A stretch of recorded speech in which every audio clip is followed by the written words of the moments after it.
Теңсіздікті шешейік. Интервалдар әдісін қолданып, шешімін табайық. Теңсіздіктің сол жағын y тең x қосу 3 көбейтілген x алу 1 функциясы ретінде қарастырамыз. Бұл функцияның анықталу облысы нақты сандар жиыны болып саналады. Функцияның нөлдерін табайық. Яғни, y тең 0 болатындай x-тің мәндерін табамыз. Ол үшін әрбір көбейткішті 0-ге теңестіріп, түбірлерін есептейміз.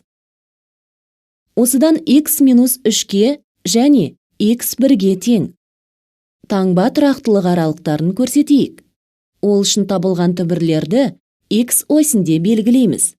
Сөйтіп біз 3 аралықты таптық. Әрбір аралықта функцияның таңбаларын анықтау үшін x мәндерінің кестесін құрастырайық. Түсініктеме. x қосу 3 бірінші көбейткіші x тең минус 3 болғанда 0-ге тең.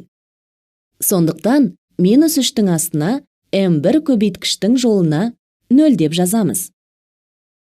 0-дің сол жағында x-тің теріс мәндері, ал оң жағында оң мәндері тұратыны анық. Осы таңбаларды жазалық.